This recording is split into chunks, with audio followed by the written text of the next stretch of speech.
অসমত উপলব্ধ মানে যিবিলাক ঔষধি উদ্ভিদ আছে সেইবিলাকৰ ভিতৰত এইকেইবিধে অন্যতম বুলি কওঁ বিশেষকৈ ইয়াত প্ৰথমতে আছে দুপৰ টেঙা যিটো আমি দুপৰ টেঙা বুলি এইটো কাৰণে কওঁ কাৰণ মানে ইয়াৰ দুপৰীয়াৰ সোৱাদটো টেঙা হৈ যায় সেইকাৰণে ইয়াক আমি দুপৰ টেঙা বুলি কওঁ আৰু ই কি হয় বিশেষকৈ মানুহৰ কিডনী ষ্ট'ন বা বিভিন্ন ধৰণৰ জণ্ডিছৰ কাৰণে যথেষ্ট ভাল আৰু ইয়াক সেইকাৰণে থলুৱাভাৱে মানুহবিলাকে গৰম দিনত ইয়াক বিশেষকৈ ব্যৱহাৰ কৰা হয় তাৰপিছত আছে এল'ভেৰা যিটো আমি ছালকুঁৱৰী বুলি কওঁ অসমীয়াত এই এল'ভেৰা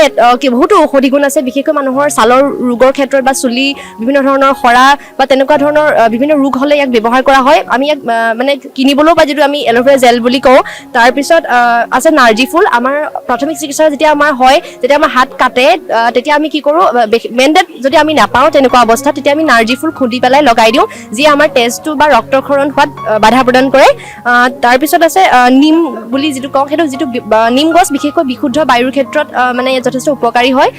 আৰু লগতে মানুহৰ যেতিয়া বসন্ত ৰোগ হয় বা বিভিন্ন ধৰণৰ ছালৰ ৰোগৰ ক্ষেত্ৰত নিম গছৰ পাত আমি উতলাই তাৰ যিটো পানী ওলায় সেই পানীটো গা ধুব লাগে আৰু যিয়ে আমাৰ মানে ছালৰ বিভিন্ন সমস্যাবিলাক মানে নিৰাময় কৰাত সহায় কৰে All 200 students have taken part in this initiative. The B.Ed first year trainees have collected locally available medicinal plants and has taken the initiative of planting it in the college campus. So for example, I have planted my curry leaves. Curry leaves good for beauty benefits and also good for digestion purposes. It helps an ailing diabetic patient. My partner has planted the Brahmi and many other students have planted a wide variety of leaves and plants that will definitely help for the purpose. I am grateful to the college for taking this initiative and even more grateful for being a part of this program. Thank you very much. You can see that there are so many medicinal plants here. So Nazir Azmal Memorial College of Education initiated this step to plant this medicinal plant over here. So nowadays what happened, most of the students don't know the benefit of various medicinal plants. We can say that this is a periwinkle, Catharanthus, and this is Azadirachta indica. So we can say that this is neem plant basically. So and this is marigold. So if any student here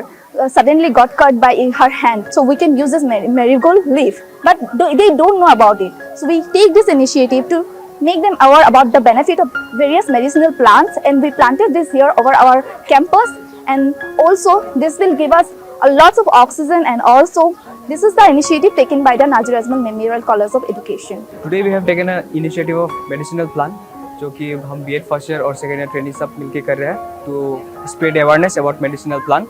and also local medicinal plant जो कि बहुत सारे local medicinal plant हैं जिसके बारे में हमें पता नहीं होता उसके बारे में जो अवेयरनेस है हम वो फैलाने के लिए वो किए हैं सब गैदर हुए हैं with our resource person Ajit sir है सब है तो जैसे कि मेरा मेडिसिनल प्लान है नयनतारा जो बंगाली में नयनतारा बोलते हैं और also commonly known as bright eyes बोलते हैं जिसका यूजेस है ऑर्नामेंटल यूजेस और मेडिसिनल यूजेस साइंटिफिक नेम है कैथेरेंथस रोसियस इसका मेडिसिनल यूजेस बहुत सारा है जैसे कि सोर इन्फेक्शन लंग कॉन्जेशन बट इस प्लान का जो लोकली बहुत इजीली अवेलेबल होता है हमारे सराउंडिंग में इसका मेन एक जो ड्रग बनाते हैं टू ट्रीट कैंसर जो कि विनब्लास्टिन और विनक्रिस्टिन नाम का जो ड्रग स्टोर है जो ड्रग है इससे हम लोग बना सकते हैं जिससे कैंसर ट्रीट होता है तो ऐसे मेन प्लांट्स बहुत सारे मेडिसिनल प्लांट्स हैं मेन प्लांट्स जिसके बारे में हमें लोकली अवेयर हम है नहीं जिसको हम खुद के लिए भी ट्रीट करने का यूज़ कर सकते हैं वैसा टाइप का प्लान के लिए ये इनिशिएटिव लिया गया है मेडिसिनल प्लान का बाय नामसी और आमार महाविद्यालय जेहेतु एटा ভাল পদক্ষেপ লৈছে যে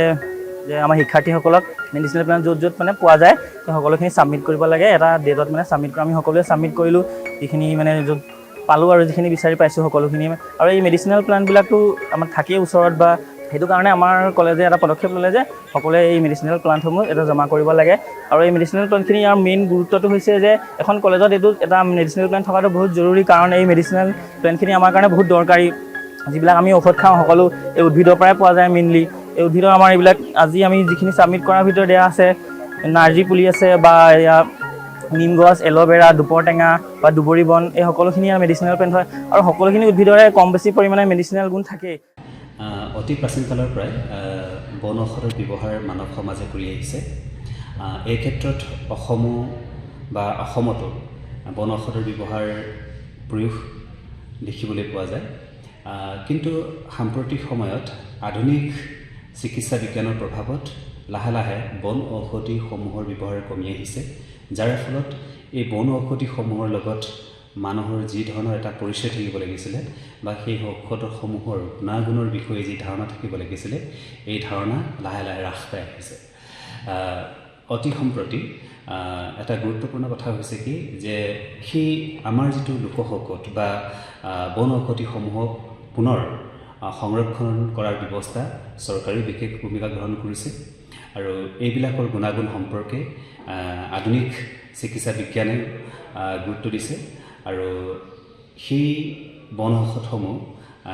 সংৰক্ষণ কৰাটো অতি গুৰুত্বপূৰ্ণ বিষয় বুলি